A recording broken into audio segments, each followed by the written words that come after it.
nosotros no aceptaremos la exclusión de nuestro pueblo de ese derecho. Mr. Gorbachev, tear down this wall.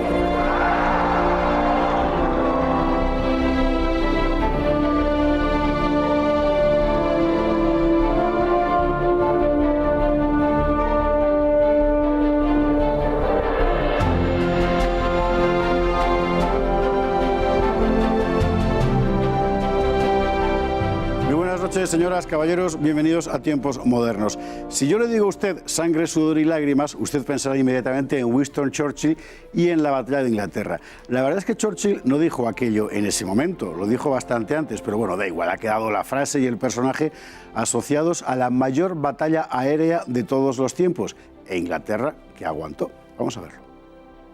Hitler sabía que Alemania no podía librar una guerra en dos frentes. Lo dejó escrito en Mein Kampf, en fecha tan temprana como 1925. Tras la invasión de Francia en mayo de 1940, se concentró en su objetivo esencial, invadir la Unión Soviética. Pero no podía abrir esa campaña mientras en el oeste permaneciera el conflicto con Gran Bretaña. Berlín propuso a Londres reiteradas ofertas de paz, sin éxito. Eso llevó a Hitler a la convicción de que no podría lanzarse contra Rusia sin haber neutralizado antes a Inglaterra. Se concibió un plan de desembarco, la Operación León Marino. Pero la flota británica seguía siendo la más poderosa del mundo y sus defensas aéreas no eran desdeñables. Para invadir Inglaterra había que limpiar antes el mar y los cielos. Así comenzó la Batalla de Inglaterra. La batalla de Inglaterra fue la primera enteramente aérea de la historia y la más larga e intensa nunca librada en el cielo. Se prolongó desde julio hasta noviembre de 1940 y en ella participaron alrededor de 6.000 aviones entre ambos bandos. Los alemanes tenían más aparatos y pilotos mejor preparados, pero los británicos contaban con dos ventajas que terminarían siendo decisivas. La primera y fundamental, el uso pionero del radar patentado por Watson-Watt, que permitía localizar a los aviones enemigos a distancia. La segunda, la escasa autonomía de vuelos de los cazas alemanes, que acortaba el tiempo de las misiones y por tanto su eficacia. La Luftwaffe alemana, dirigida personalmente por Göring, se concentró en eliminar las bases aéreas, las instalaciones industriales y las defensas británicas. Esa fue la primera fase de la batalla. Contra la optimista previsión de Göring, los ingleses soportaron la lluvia de fuego. Los alemanes apuntaron entonces a objetivos más amplios: cruces de carreteras, instalaciones petrolíferas. Día del Águila llamó Göring a esta operación iniciada el 15 de agosto de 1940. En una de las incursiones, aviones alemanes bombardearon por error una zona civil en Londres. Los ingleses respondieron atacando Berlín, Leipzig y Hannover. A partir de ese momento, la batalla cambió de rostro. Si antes se había limitado a objetivos tácticos, ahora se extendía a la población civil.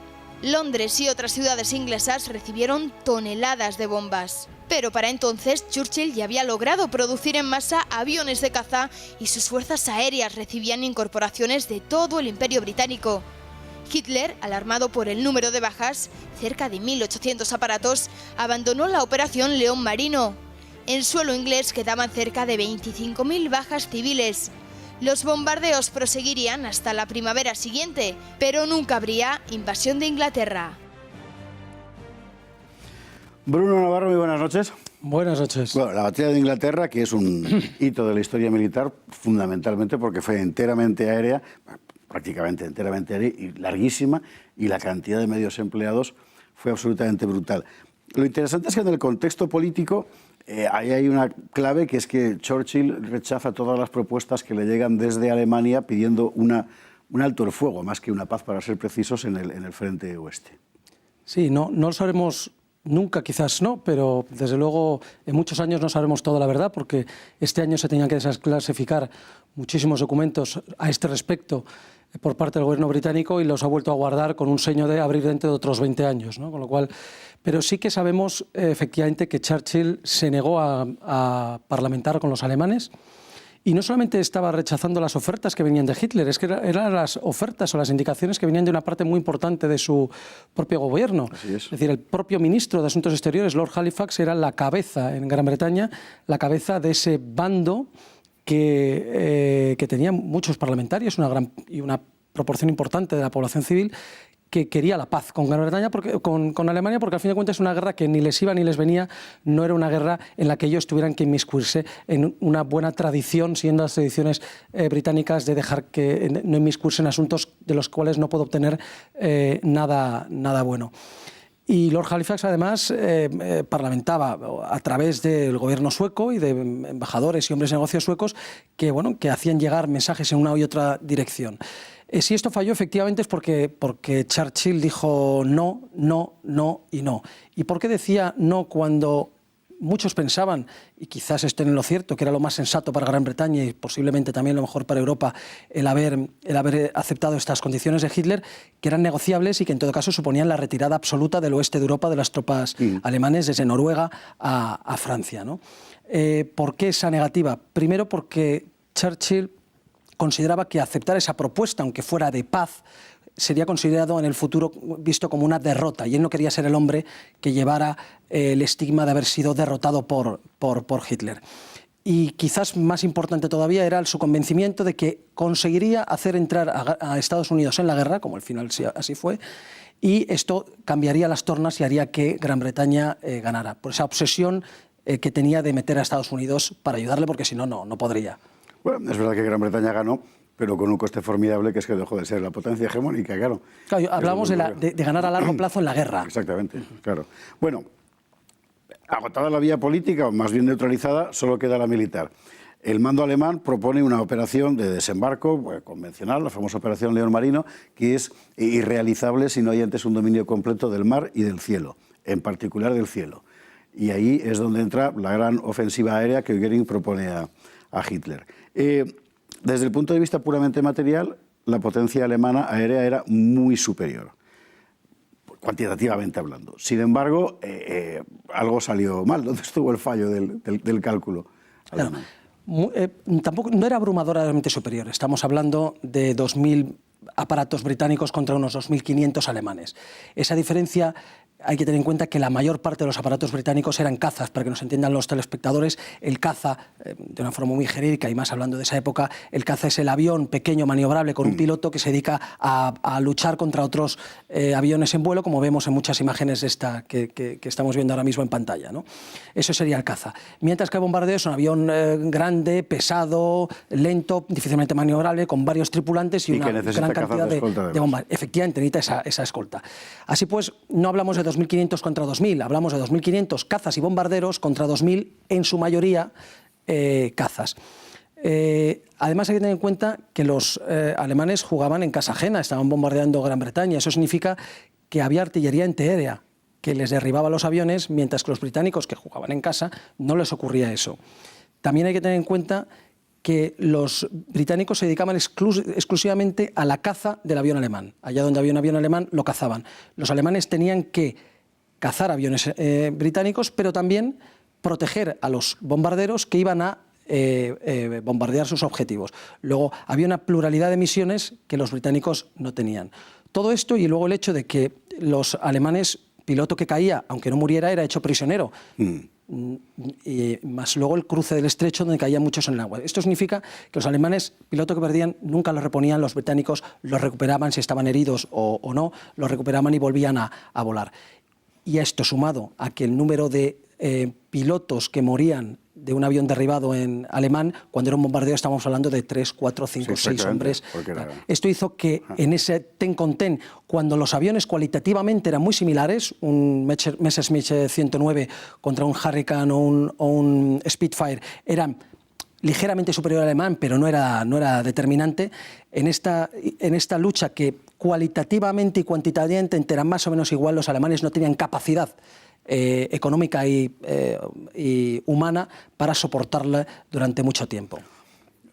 Fue fundamental un elemento enteramente nuevo en los campos de batalla, que fue el radar.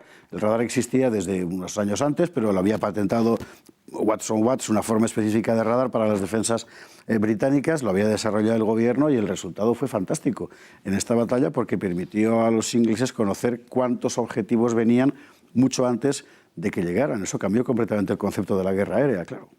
Sí, y más aún que el radar, que es verdad que tenían un poco antes que los demás, era la forma de utilizarlo. Lo que justo antes de la batalla de Inglaterra, el éxito de intercepción que tenían de aviones enemigos era un 25% nada más.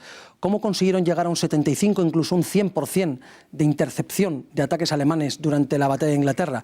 Por un sistema que habían creado de tal forma que todos los pequeños radares colocados a lo largo de la costa y los observadores, el hombre que está situado con sus prismáticos en lo alto de un acantilado, todo lo que se detectaba de una forma u otra era transmitido inmediatamente, directamente al cuartel general de la flota aérea británica. Este hacía su mapa, como hemos visto en muchísimas películas, ¿verdad? Con sus avioncitos y tal, los van colocando en el mapa y se hace una fotografía a tiempo real de lo que está ocurriendo. Y acto seguido, un sinfín de telefonistas alertaban a los diferentes grupos aéreos para darles copia de la fotografía, por así decirlo, informarles de la fotografía que les afectaba a ellos. Y esos grupos, a su vez, hacían lo mismo con los subsectores, de tal forma que en unos minutos toda Inglaterra tenía claro quién venía, por dónde, a dónde, cuántos, y eran capaces de enviar los efectivos necesarios, los aviones necesarios a cada lugar necesario, e incluso quitarlos de otro lugar donde se les acababa de enviar o estaban inmersos en alguna operación para lanzarlos rápidamente donde era más importante.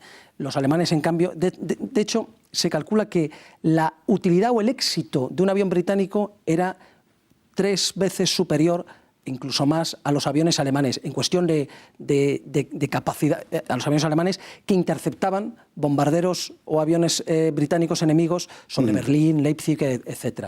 Luego, eso, no ya tanto el radar, sino la forma de utilizarlo, que era novedosa y muy eficaz, es lo que hizo cambiar, o hubieras dicho, fue un factor determinante. Eso y ultra. Efectivamente, la capacidad para descifrar los mensajes enemigos a través de los sistemas de... Una última cuestión, porque nos queda solo 1 minuto y medio, pero hay que tocarlo evidentemente. Esta batalla, que al principio se plantea desde un punto de vista, digamos, muy militar, muy táctico, incluso caballeresco, son solo objetivos militares contra objetivos militares, a partir de un determinado momento cambia, que es cuando el bombardeo del East End de Londres por aviones alemanes, al parecer por error. Siempre se ha dicho que es por error, otros sostienen que no fue por error, fue de noche y tal. ¿Fue por error? Yo creo que sí, no solamente porque fue de noche, sino porque había una directiva firmada por el Führer que amenazaba con severos castigos a los mandos que dieran órdenes de bombardear ciudades y a los pilotos incluso que cumplieran dichas órdenes. Solo se podía bombardear como represalia a un ataque anterior a una ciudad alemana y bajo la orden, la autorización expresa del Führer. Por lo tanto, seguramente fue un error y el problema es que esto derivó en una serie de lo que se ha dado en llamar la guerra total. La guerra era total, que consiste en vamos a causar el terror en la población ajena. Se habla de 40.000 muertos por parte inglesa durante la batalla de Inglaterra. No hay que olvidar que esos 40.000 se los comió Hamburgo en una sola noche, años después. En los años después, en fin. Bruno Navarro, muchísimas gracias. Bueno, batalla importantísima, la batalla de Inglaterra. Inauguró, por otra parte, la era de los bombardeos masivos sobre objetivos civiles y de una forma, como hemos visto, así de azarosa y desdichada. Bruno, muchísimas gracias. Y a ustedes, como siempre, muchas gracias y buenas noches.